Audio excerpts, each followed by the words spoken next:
Hello everyone, my name is Tushar Kane.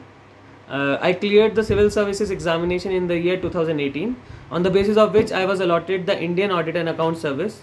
Right now I am an officer trainee undergoing induction training at the National Academy of Audit and Accounts in Shimla.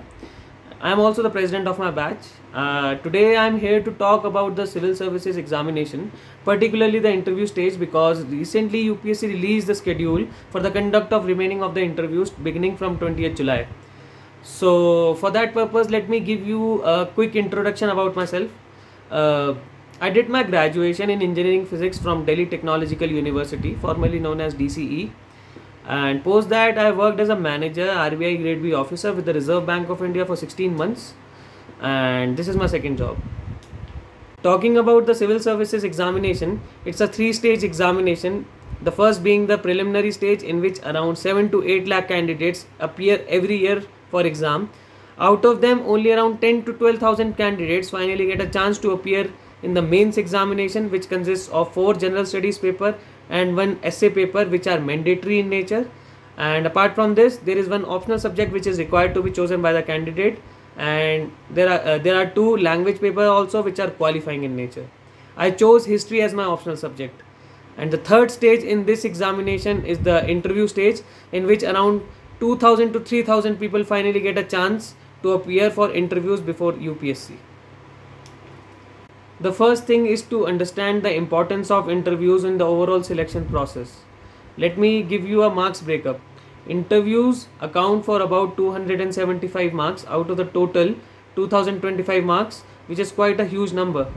And not only this, the range of marks which is awarded by UPSC to the candidates is also very wide, because one person might get 110 marks while the other candidate might be getting over 200 marks, which can overall change the whole dynamics of the examination, because even a slight difference of about 1 to 2 marks can change your service from IAS to IPS or from IPS to IRS. Secondly, it can also impact your overall prospects of getting selected in the examination and your name appearing in the final list, because even a slight difference of about 1 to 2 marks can get you outside the list, even though you have prepared well in your mains examination. So interview stage is a very important stage and needs to be taken seriously, and candidates should prepare and start preparing right after their mains examination and should not waste time till the mains result. Now, how to go about with your interviews preparation? The first and the most important step in your interviews preparation is filling up your DAF with utmost sincerity and honesty, because most of the question which would be asked to you during your preparation would be based on the information which you have provided in your DAF. So please refrain from providing any kind of information which you cannot substantiate or justify in case a question is being asked to you during your interviews. Second major thing is that you should be thorough with the basic concept which were taught to you during your graduation. You might be an engineer or from economics background, but try to brush up the basic concept at least, because questions may be asked from your graduation areas. The third important area from which questions are asked is your work experience. There may be many people among you who would be working already, so please be thorough with your work experience, and particularly what was your job in the organization, what was your role, and overall the functioning of the organization should also be known to you, because question may be asked. For example, I worked as a manager in RBI and I was working in the issue department, which is a part of the Department of Currency Management. They straight away asked me the question, what was my role and how did this operate, the whole of the issue department. So they asked also about my role in the organization as well as the overall functioning of that department. So you must be thorough with your work experience. The next important area to focus is your optional area, because questions are bound to be asked to you from your optional subject. So be thorough with your optional subject, and also particularly those area of your optional which have been in news recently. For example, my optional was history. Any kind of news regarding finding of a new evidence related to historical past or changing in the methods of historiography, it automatically become important for you, and so you should be prepared for those areas which have been in news recently. And thirdly, I would say ki try to be in touch with people who can motivate you and keep and fill you up with a little bit positivity, because mindset is very important when you go for your interviews, right? So, for example, I was in constantly in touch with Rashid sir, because he was my teacher of history when I took my coaching for general studies. So after clearing my mains, I had asked him to prepare a questionnaire based on my DAF, and also about questions which can be the probable question which can be asked from history. And apart from that, also on the area from where I come, that is Delhi. So he helped me a lot during that time, because if questionnaires are prepared, you can easily guess ki what you can easily prepare for those questions, and it gives you a sense of confidence when finally when you go to the interview.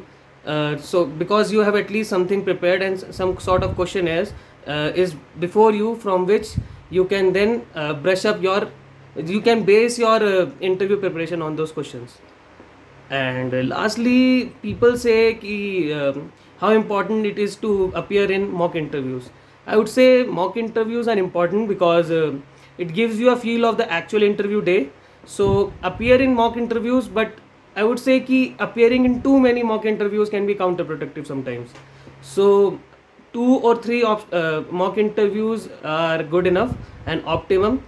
Don't try to go for a lot of mock interviews. It can confuse you and create anxiety in your mind. So prepare accordingly, and appear in mock interviews only like 2 or 3, and don't rely too much on your mock interviews. See, because in the end it is you, and you know yourselves the most. No person from the mock interview can tell you much more important or much more honestly what you know on your own about yourself. So take the comments from the mock interviews like a pinch of a salt in your overall preparation, and go to the mock interview just to get a feel of the actual setup, because when you go to UPSC, the things would be somewhat different what you experience in mock interviews. So mock interviews are important, but don't rely too much on mock interviews. I'll give you one example of mine. uh, I also enrolled myself for mock interview programs, because everyone does that, so I also did. So one of the most reputed coaching institute in Rajendra Nagar, I went to the mock interview there, and in a one-to-one discussion, after the interview, I asked ki sir, how did my interview go? What are my strengths and weaknesses, if you can tell me? So he told me about some certain things, that you have a good communication skills, but he also told something negative, so that I can improve upon myself.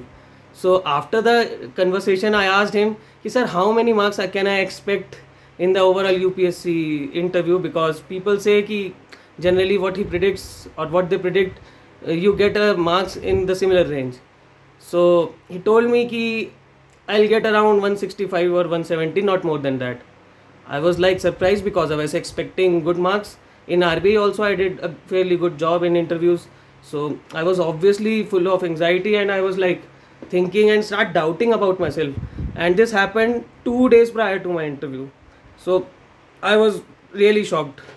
So because in this marks range, as I thought ki it would be very difficult to get into the final list, because these are average marks only.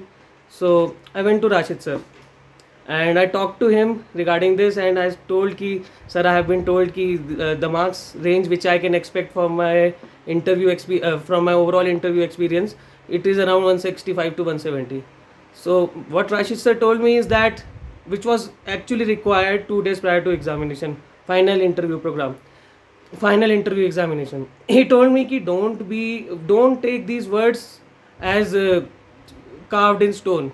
You know the most about yourself. The most important thing, which I also believe, is your confidence and way of articulation, and your being honest in front of the interview panel. If you're confident, honest, and you can put your thoughts and articulate them well before the interview panel, you can easily secure good marks in interviews. So that was a kind of a motivation I needed at that time.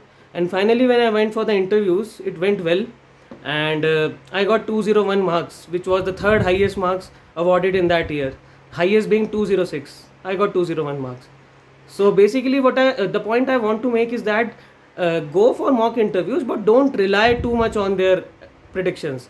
Secondly, surround yourself with teachers or mentors which can actually motivate you and bring the best out of yourself, and which can motivate you and fill you with positivity, because in the end only the mindset is what matters at the final day of your interview, because um, it shows on your face when you try to answer. Anxiety, you will not be able to suppress it in front of the interview panel. They are much more senior to you, much more experienced.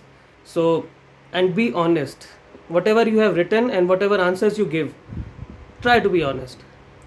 And finally, for the final day of interview, uh, this is what I'll repeat, the what I've also heard from my seniors, that take a good sleep, good sound sleep 1 day prior to your final interview session. Eat good, do not eat too much that you feel sleepy around, because most of the interviews would be happening in the afternoon. So mine was like just before lunch. So eat good, sumptuous food, and drink a lot of water, tea, anything which can keep you awake, and be confident, and do not let anxiety take over, because you have already given so much effort into this examination, right? So anxiety is bound to happen, but it is how you can, manage it. On the day of the interview, finally try to keep yourself as calm as possible, and this will only happen if you are confident and full of positivity, and you are determined to give your best during the interviews, because giving your best is the only shot you have in the interviews. So all the best to all of you, and I hope you will all of you will give your best in the interviews and finally get a marks which you deserve. All the best and good luck.